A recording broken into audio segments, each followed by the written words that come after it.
අද අපි තංගල්ල මූලික රෝහලේ මේ වන විට රජයක් හැටියට විශේෂයෙන්ම සෞඛ්‍ය නගා සිටීම සඳහා විශාල මැදිහත් වීමක් කරමින් තිබෙනවා. ඒක එක පියවරක් විදිහට තංගල්ල මූලික රෝහල මේ දිස්ත්‍රික්කයේ තියෙන ප්‍රධාන රෝහලක් විදිහට කටයුතු සිද්ධ වෙන තැනක්. විශාල රෝගීන් ප්‍රමාණයක් එන තැනක්. ඒක නිසාම තංගල්ල මූලික රෝහල සංවර්ධනයේ කටයුතු සඳහා විශාල 2025 අවුරුද්දේ අයවැයෙන් විශේෂයෙන් පළාත් සභාවේ ප්‍රතිපාදන වලින් කෝටි 4කට වැඩි මුදලක් වෙන් කරලා මේ වනට එහි නඩත්තු කරන්න ඕන සහ ඉදි කරන්න ඕන බොහෝ දේවල් වැඩ අවසන් කළා තිනවා. අද ඒ පිළිබඳවත් අපි නිරීක්ෂණය කරා.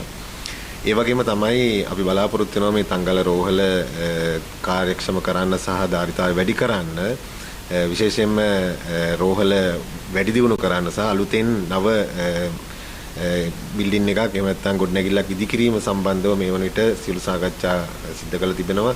ඒ අනුමැතිය ලැබිලා තිබෙනවා. ඒක නිසා අපි බලාපොරොත්තු වෙනවා මේ අවුරුද්දේ මූලාරම්භයක් විදිහට ඒ නව ගොඩනැගිල්ල ඉදි කිරීම කටයුතු ආරම්භ කරන්න.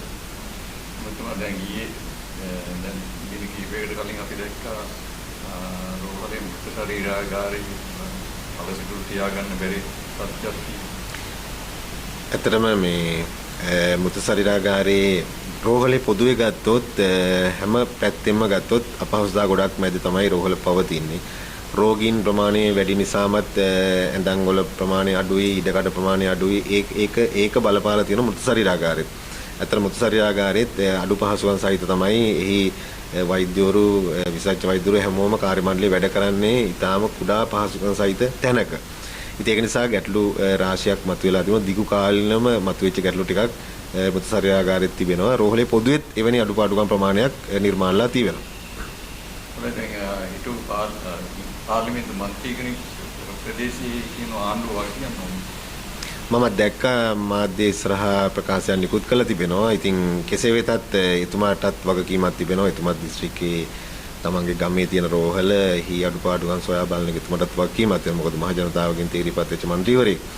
ඉතින් ඇත්තටම එතුමාගේ කාර්යභාරය එතුමාත් කරමින් තිබෙනවා. අපි ඉතින් එතුමාගෙන් ඉල්ලීමකුත් කරනවා තියෙන ප්‍රශ්න සම්බන්ධීකරණ කමිටුවට ඇවිල්ලා ඉදිරිපත් කරන්න කියලා ගැටලු මතුවෙච්චා. දැන් මේ රෝහල පෞද්ගලික කාර්ය වුණා නඩත්තුවීමක් සිදු වෙලා නැති බවක් නේද කියන්නේ. ඇත්තටම මේ අද සාකච්ඡාව තුලත් ඒ ප්‍රශ්නේ මතුවුණා. දැන් ඔය මුතු ශරීරාගාරයේ ප්‍රශ්න ගත්තමත් 2016 ඉඳලා එහි තිබිච්ච ඔය යන්ත්‍ර සූත්‍ර පීෂර් වගේ දේවල් කැඩලා තියෙන්නේ. දිගින් දිගටම මේ කැඩලා තියෙනවා. නඩත්තු කටයුතු සිද්ධ වෙලා නැහැ. අද අපි ඒක වාර්තාවක් ගත්තා 2016 ඉඳලා තමයි මේක දිගටම කැඩලා තියෙන්නේ. ඉතින් ඔය මතු කරපු മന്ത്രിතුමා 2016 කාල සීමාව අතර මේගොල්ලෝ ආණ්ඩු කරපු කාල සීමාව රාජ්‍ය අමතිකම් දරපු කාල සීමාව. ඉතින් පළවෙනි ප්‍රශ්නේ තියෙන්නේ Tamanට මැඟිලි දික් වෙනවා. තමන් ආණ්ඩු කරන කාලේ තමන්ගේ රෝහල තමන්ගේ ගමේ තියෙන රෝහල මොන විදියෙන් නඩත්තු කරාද හැදුවද කියන ප්‍රශ්නේ වෙනම තියෙනවා. ඒක මම හිතන්නේ එතුමාගේ හෘද සාක්ෂිය දන්නවා.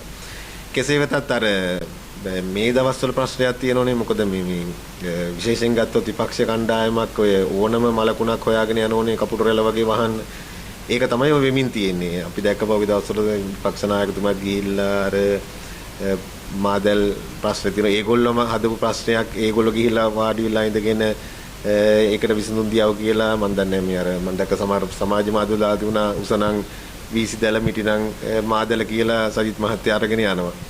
අර ඊළඟට අර ගුරුපත්තියෙන් ලබා දෙන්න කියලා ගුරු ව්‍යවස්ථා උල්ලංඝනය කරලා පත්ති ලබා දෙන්න කියලා සජිත් ප්‍රේමදාස මහත්තයා ලේයින් අස්සම් කරනවායි කියලා පොරොන්දු වෙලා ඒ එක සැරින් සැරේ එනේවට කිසිදු සැලැස්මක් නැති විපක්ෂ කණ්ඩායමක් වැඩ කරගෙන යනවා. ඉතින් ඒගොල්ලෝ සැලැස්මක් නැහැ, ඉලක්කයක් නැහැ. මොනවා හරි කොහේ හරි තැනක මොකක් හරි සිද්ධ වුණොත් ඔය අර මේ මලකුණට වහන කපුට වගේ ගිහිල්ලා වහනවා. ඉතින් ඒ වගේ දේවල් තමයි සිද්ධ වෙමින් තියෙන්නේ. ඒක නිසා අපි ආණ්ඩුවක් හැටියට අත්‍තරම ගත්තොත් මේ වෙලාවේ රටේ ජනතාවට අපි ලබා දී පොරොන්දුවක් තිබෙනවා. ජනතාව අපෙන් බලාපොරොත්තු වෙන දෙයක් තියෙනවා. ජනවරමක් දීලා. ඉතින් අත්‍තරම ගත්තොත් එහෙනම් අපි ඒ ජනවරමට අනුව රටේ ජනතාවගේ මූලික පහසුකම් ටික වැඩි දියුණු කරන්න රජය කිසි මොහොතක අත්හැරලා නැහැ. ඒක අවශ්‍ය කරන මැදිහත් වීම හැම පැත්තෙම සිදු කරමින් තිබෙනවා.